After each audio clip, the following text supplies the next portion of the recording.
избори, така и за кандидат-президентската ни кандидатура. Но това няма, скъпи приятели, да стане от само себе си. Трябва всеки един, не само нашите кандидати, не само партийното ръководство, всеки един на своето място с нещо да помогне на тая кампания. Съседи, близки, приятели, ние всички трябва да ги убедим в магията на ГЕРБ, защото ние всички тук сме събрани от магията, принципите, които всички нас са ни събрали, така да обединим цялото население на община Несебър и след един месец да гласуват и подкрепят нашите кандидати. От все сърце желая успех на кандидата ни на ГЕРБ за кмет, господин Наско Терзиев, и на всичките общински съветници, които тази вечер ще бъдат представени пред нас. Напред и успех!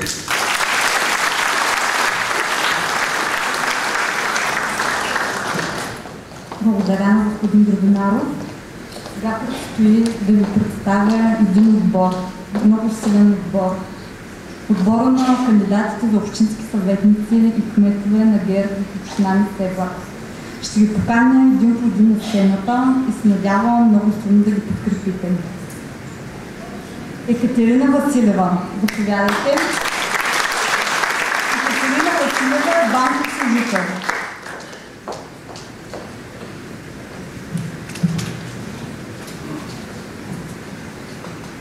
Станка Райкова, здравен инспектор.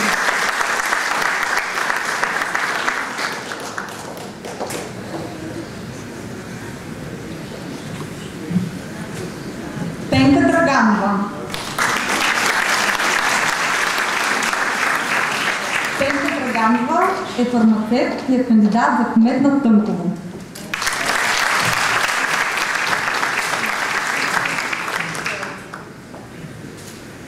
Цветанка Демирчева. Госпожа Демирчева развива собствен бизнес в сферата на търговията и е кандидат за кмет на Оризария.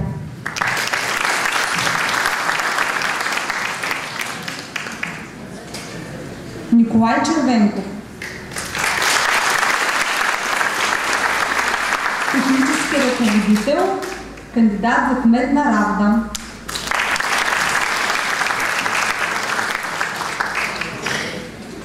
Мариан Тодоров.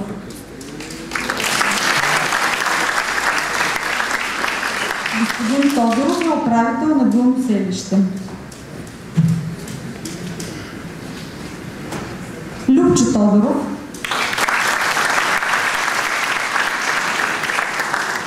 Той е учител, сигурна съм, че много от вас го познават. Кандидат за кмет на Гюльовка. Георги Камиларов.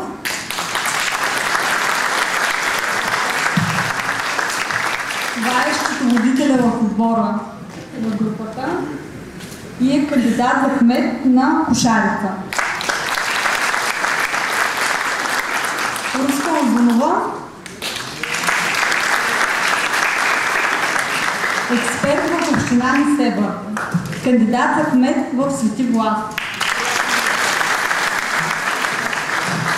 Петър Иванов, заповядай. Колега, специалист връзки с обществеността. Самуил Пичуков.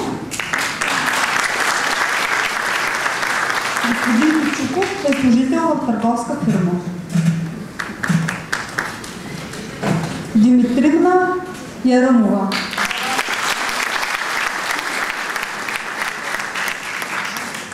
Тя е администратор в туристическа фирма.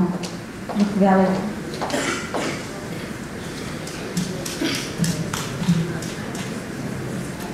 Веселина Чулакова.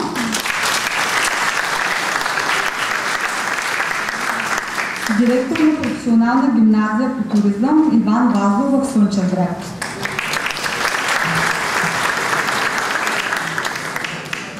Христо Ярамов.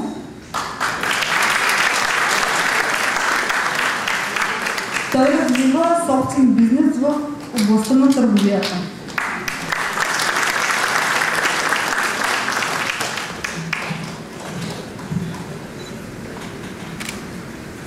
Арестит Каравидов.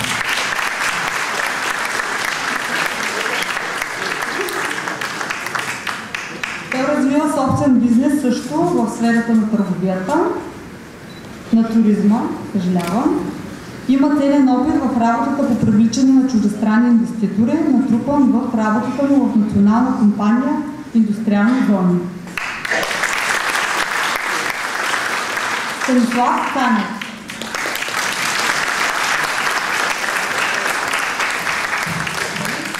Още един бизнесмен. През последните години той доказва, че има силна гражданска позиция по най-важните теми и проблеми в община Несебър. Мислина Тодорова, заповядайте.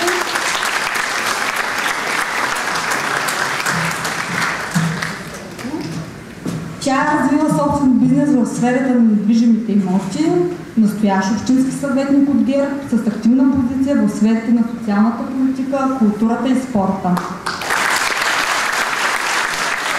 Христо Янев.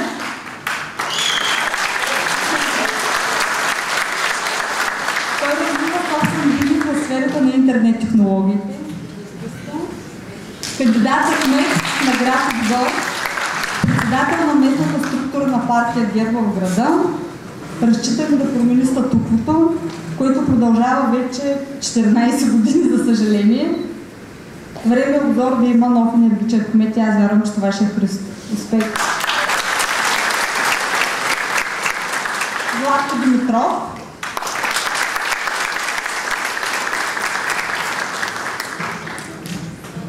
Господин Димитров доказва специалист в областта на туризма, общински ръководител на ГЕРБ в Несебър, зам областен управител на Бургаска област. Янаки Стоянов, заповядайте. Спортен педагог. Господин Стоянов е заемал всички позиции в общинското управление. Общински съветник, председател на общинския съвет, кмет и заместник кмет. Почетен гражданин на община Несебър.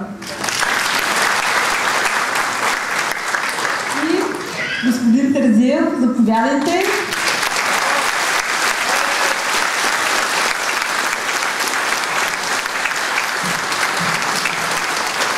Както казах в началото, господин Терзиев мисля, че няма нужда от представяне.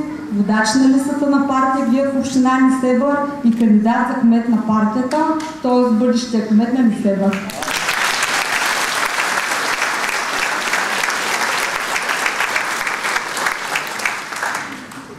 Колеги, приятели, искам да дам сега думата на господин Златко Димитров в качеството му на общински ръководител на ГЕРБ.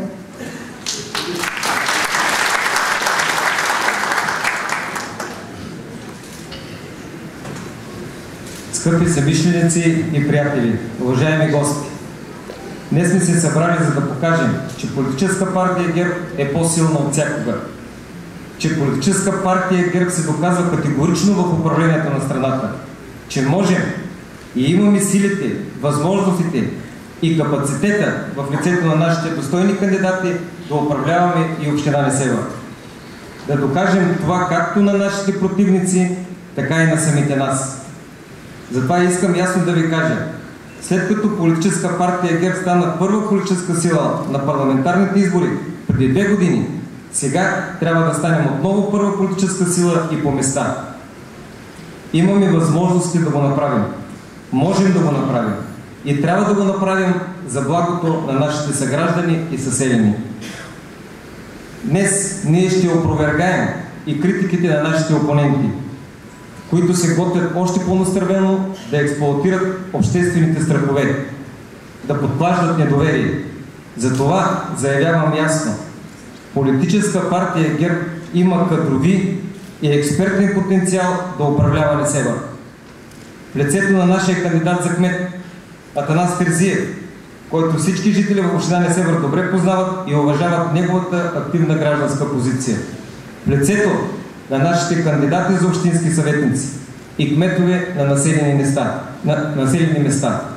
Те са тук пред вас, всички до един силни личности, компетентни и решени да дадат най-доброто от себе си за изпълнението на нашата програма.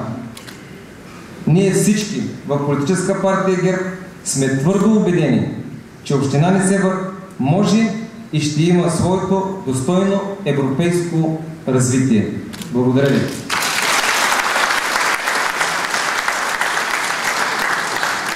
Благодаря на господин Димитров. Колеги, бих искала всички да се върнем в публиката, за да може господин Терзиев да изложи акцентите от своята управленска програма.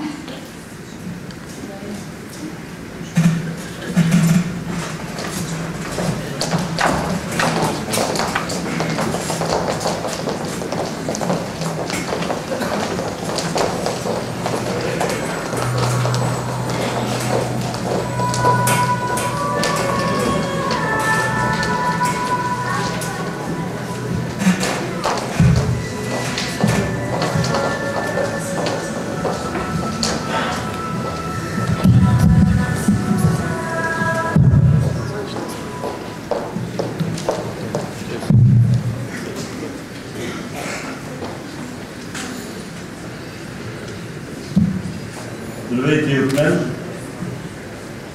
Благодаря ви, че уважихте нашата покана за това събитие.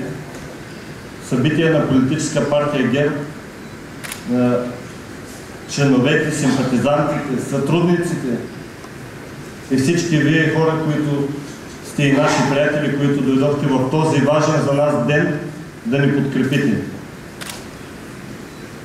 Това е наистина изключително важен ден, защото ние не само представяме пред вас нашите кандидати, които ще отстояват вашите интереси, ще отстояват обществените интереси, а и нещо повече. Днес ние ще поемем нашият ангажимент към вас. Именно с нашата програма за управление ние ще поемем ангажимент към всички вас и към всички жители на община Несебър това да се случи, защото аз съм убеден в победата. Тя ни предстои и за нас ще е изключително важно тази амбициозна програма да бъде реализирана на 100%.